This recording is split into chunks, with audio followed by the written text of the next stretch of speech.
स्वागत है आपके अपने YouTube चैनल मॉरल स्टोरीज पर। यह अनोखी कहानियों का चैनल है और उसी क्रम में आज मैं आपके लिए धरती आबा यानी बिरसा मुंडा की कहानी लेकर आया हूँ। इस कहानी को अंत तक जरूर देखिए। कहानी शुरू करने से पहले मेरे चैनल को सब्सक्राइब कीजिए और बेल आइकन को प्रेस कीजिए। बिना समय गवाए इस कहानी को शुरू करते हैं। बिरसा मुंडा आदिवासी समाज के ऐसे नायक रहे जिनको जनजातीय लोग आज भी गर्व से याद करते हैं। आदिवासियों के हितों के लिए संघर्ष करने वाले बिरसा मुंडा ने तब के ब्रिटिश शासन से भी लोहा लिया था। धरती आबा या जगत पिता के नाम से प्रसिद्ध बिरसा मुंडा का जन्म 15 नवंबर 1875 को रांची जिले के उलीहतू गांव में हुआ था। वे छोटा नागपुर पठार क्षेत्र की मुंडा जनजाति के थे। मुंडा रीति रिवाज के अनुसार उनका नाम बृहस्पतिवार के हिसाब से बिरसा रखा गया था। उन्होंने अपनी प्रारंभिक शिक्षा सलगा में अपने शिक्षक जयपाल नागो के मार्गदर्शन में प्राप्त की। बिरसा ने जिस समय जन्म लिया तो उस समय अंग्रेजों का अत्याचार चरम सीमा पर था। आदिवासियों की कृषि प्रणाली में लगातार बदलाव किए जा रहे थे, जिस कारण आदिवासी किसानों के भूखे मरने की स्थिति बनती जा रही थी। आदिवासियों की जमीनें उनसे छीनी जा रही थी। जबरदस्ती लोगों के धर्म परिवर्तन कराए जा रहे थे। अब बिरसा कुछ बड़े हो गए थे। उन्होंने यह सब देखा और लोगों की परेशानियों को महसूस किया। उनके अंदर भी अंग्रेजों के प्रति विरोध का भाव उत्पन्न हो चुका था। उस समय क्रोध की ज्वाला उनकी आंखों में देखी जा सकती थी, लेकिन उम्र में छोटे होने के कारण वह चुप थे, क्योंकि वह ज्यादा कुछ कर नहीं सकते थे।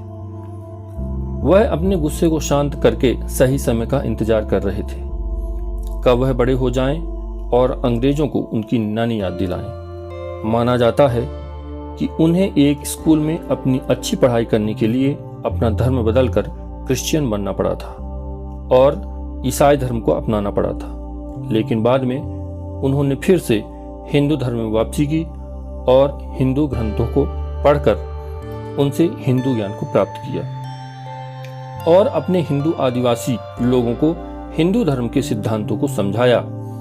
उन्होंने लोगों को बताया कि हमें गाय की पूजा करनी चाहिए और गौ हत्या का विरोध करने की सलाह दी।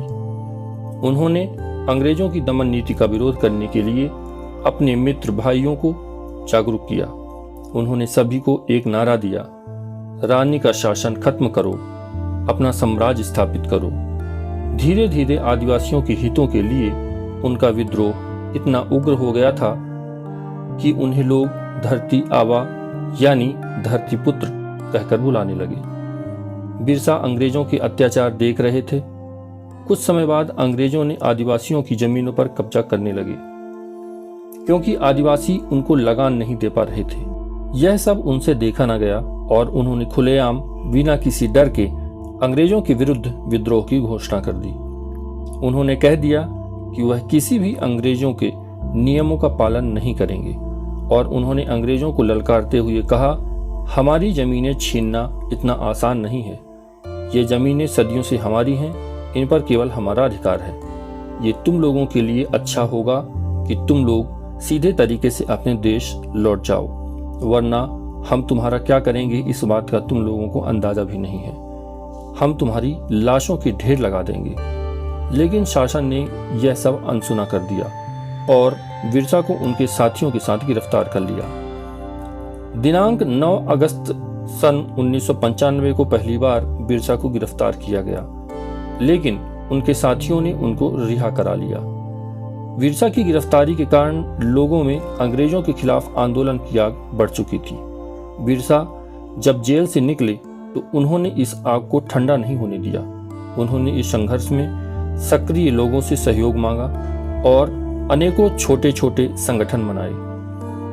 डोंबारी पहाड़ी पर मुंडाओं की एक बैठक हुई, जिसमें अंग्रेजों के खिलाफ संघर्ष की रणनीति बनाई गई। वहां अलग अलग तरह के लोग थे, जिसमें कुछ लोग तो चाहते थे कि सारी लड़ाई शांति से हो, पर ज्यादातर लोगों का मानना था कि ईंट का जवाब पत्थर से देना चाहिए, अर्थात विद्रोह जमकर करना चाहिए। उनका कहना था, चुप बैठकर या शांति से कुछ भी प्राप्त नहीं होगा। अब जमाना बदल चुका है। इसलिए उन्हें अपने विद्रोह को संपन्न करने के लिए हथियारों का सहारा भी लेना पड़ेगा। बिरसा मुंडा ने इस पर मुहर लगा दी और यहीं से शुरू हो गया हथियार विद्रोह। जब यह खबर अंग्रेजों तक लगी कि आदिवासियों ने उग्र तैयारियां कर ली हैं, तो उन्होंने अपनी दमन नीति से उनको बहुत दबाने की कोशिश की। इस आंदोलन से जुड़े केंद्रों पर छापे मारे और जमकर लोगों को गिरफ्तार भी किया। निर्दोष लोगों को पीटना भी पड़ा। आम आदिवासियों जनता के साथ बहुत अत्याचार हुआ, यहाँ तक कि आदिवासियों के घर संपत्ति तक अंग्रेज सैनिक लूट कर ले गए। यह सब देखकर आंदोलनकारियों से रहा नहीं गया और वह भी भड़क पड़े। उन्होंने भी अपनी कार्यवाही शुरू कर दी और अंग्रेजों के कार्यालयों पर हमला बोल दिया और कई जगह तो आग भी लगा दी। इसमें कई अंग्रेज अफसरों ने अपनी जान गंवा दी। बिरसा के नेतृत्व में उनके साथियों ने मिलकर अंग्रेजों के खिलाफ धावा बोल दिया, जिसे गुरिल्ला युद्ध का नाम दिया गया। इस युद्ध ने अंग्रेजों को तोड़ कर रख दिया। अंग्रेजों को समझ नहीं आ रहा था कि वे बिरसा मुंडा से इसका बदला कैसे लें। अंत में अंग्रेजों ने फैसला लिया और अपने आसपास के जिलों से एक सेना बुलाई और इस आंदोलन को खत्म करवाने का मन बना लिया। इस युद्ध में एक तरफ से धनुष बाण, भाले, छर्रों और कुल्हाड़ी से लड़ाई लड़ी गई, तो वहीं दूसरी ओर सेना की बंदूकें किसी भी कीमत पर रुकने को तैयार नहीं थी। वह इस आंदोलन को कुचल कर रख देना चाहती थी। आंदोलनकारियों को डोंबारी पहाड़ी पर अंग्रेजों ने घेर लिया। सेना ने विद्रोहियों को हथियार फेंक देने को कहा। इसके जवाब में विद्रोहियों ने नारेबाजी करना शुरू कर दी, गोरो, तुम्हें अपने देश वापस जाना होगा। यह सुनकर अंग्रेजों ने अंधाधुंध गोलियां चलाना शुरू कर दिया और हजारों आंदोलनकारियों को बंदूक की गोलियों से भून कर रख दिया। इसके बावजूद बिरसा मुंडा नहीं पकड़े गए। बिरसा अपने साथियों के साथ जांक्रोपी जंगलों में भाग गए। अंग्रेज इस जंगल के रास्तों से अनजान थे। बिरसा का यहाँ से पकड़ा जाना नामुमकिन था। बिरसा ने इस जंगल को ही अपना घर बना लिया। वह छिपकर गांव-गांव जाते थे और अपने आंदोलन को इस तरह उन्होंने जारी रखा। अब बिल्कुल ठीक चल रहा था। तभी उनके कुछ लोगों ने अंग्रेजों की बातों में आकर सरेंडर कर दिया। यह बिरसा मुंडा के लिए और देश के लिए अच्छी खबर नहीं थी, लेकिन अब वह पहले से भी ज्यादा सावधान हो गए। उन्हें डर था कि जिन्होंने सरेंडर किया है वे अंग्रेजों के सामने सारे राज न खोल दें। और वैसा ही हुआ, जिस कारण अंग्रेजों ने तेजी से जंगल को खत्म करना शुरू कर दिया, जिस कारण बिरसा मुंडा ने अपनी जगह बदल दी। पर फिर भी 3 मार्च सन 1900 को बिरसा मुंडा को ब्रिटिश पुलिस ने चक्रधरपुर के जामकोपई जंगल में उनकी आदिवासी छापामार सेना के साथ गिरफ्तार कर लिया। जेल में ही बिरसा ने अपनी बची कुची अंतिम सांस ली और 9 जून सन 1900 को रांची में उनकी मृत्यु हुई। बिरसा मुंडा केवल 25 साल जिए, पर उन्हीं वर्षों में उन्होंने बहुत कुछ कर दिखाया और देश के लिए अपना जीवन बलिदान कर दिया। आज भी आदिवासी जनता उनको भगवान बिरसा मुंडा के नाम से पूजती है।